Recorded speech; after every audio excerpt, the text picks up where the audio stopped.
streets up. Yeah, yeah.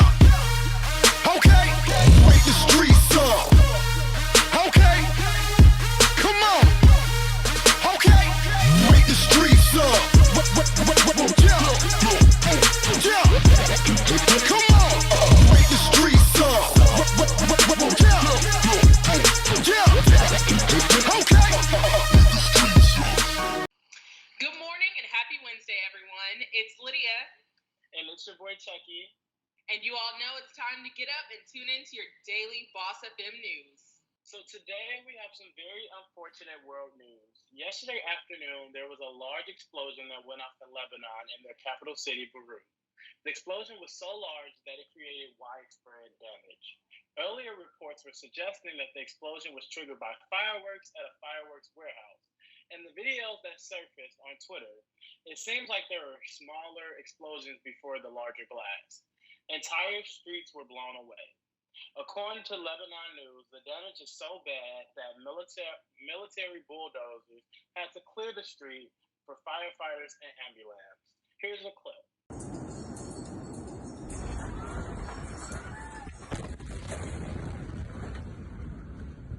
There isn't a specific number of casualties and those injured, but hospitals are reporting that they are overwhelmed with hundreds of victims. This comes at an unprecedented time as Lebanon is experiencing an economic crisis that has pushed thousands of people into poverty and sparked the largest anti-government protests the country has seen in more than a decade. I hope everyone affected by this explosion has a speedy recovery. And in more local news, Hurricane Isaias made landfall in North Carolina early Tuesday morning as a Category 1. The hurricane quickly weakened into a tropical storm but unleashed 70-mile-an-hour winds and left a trail of floods, fires, and hundreds of thousands of people without electricity. A series of tornadoes also touched down in parts of northeastern Carolina and southeastern Virginia overnight and caused some of the storm's most devastating damage. Authorities report 2 people were killed in Bertie County, North Carolina, and 12 people are hospitalized due to the tornadoes. Governor Phil D. Murphy of New Jersey declared a state of emergency for the entire state, and New York and New England were on alert and bracing for the worst of the storm late Tuesday evening. That is so unfortunate. I'm praying for everyone on the East Coast and in North Carolina. Hope everything goes well. Hope you all are staying safe. So today we have an interesting but not surprising story from CNN Business. Apparently, Black-owned companies are shutting down twice as fast as other businesses due to the coronavirus pandemic. The Federal Reserve Bank of New York released a study explaining the impact of business owners nationwide this week. The report shows that 41% of Black-owned businesses across the country shut down between February and April. Following behind, you have Latino businesses at 32%, Asian businesses at 26%, and white businesses coming in last, of course, at 17%.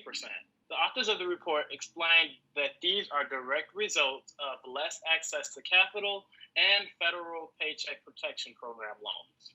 On top of the funding gap that's been happening well before the pandemic started.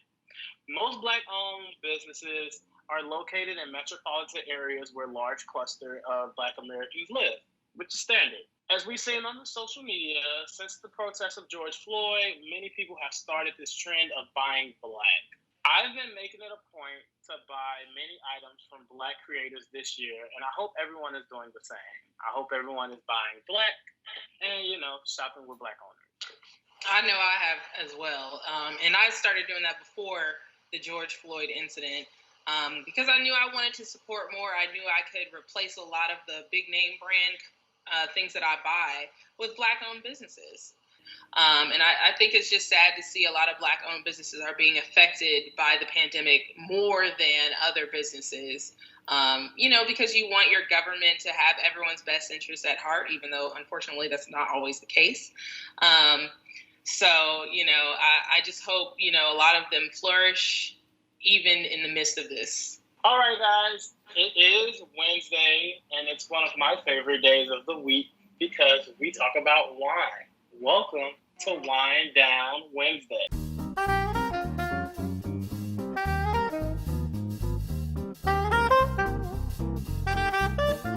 So this week, what's your wine, Lydia? What wine do you drink? My favorite wine is Stella Rosa. Now, I know that might be a little basic because everybody knows about Stella Rosa, but I don't like, the really strong bitter wines. I don't like them. I like the sweeter wines. So Stella Rosa Black is my favorite. I love it. And honestly, I agree. Like, Stella Rosa is good and it's sweet. They just gotta up the percentage. I need them to up the percentage. Like, if they up the percentage, we'll be cool. My wine this week was actually another one that's pretty common. I was going to plug Cupcake. Cupcake is a really cheap brand. It's around $10. They have really good rosé. I personally enjoy rosé because it's not that sweet, but it's also not that bitter. And it goes good with like anything. So definitely try Stella Rosa and Cupcake. All right, guys, that's it for your Wednesday morning news. Make sure you all tune in tomorrow morning at 10:30 a.m. for more news updates. And don't forget to tune in later today at 8:30 p.m. for some more entertainment news with Boss FM.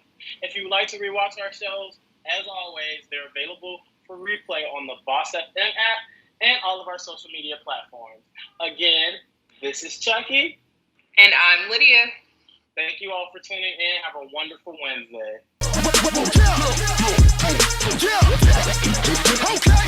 Okay.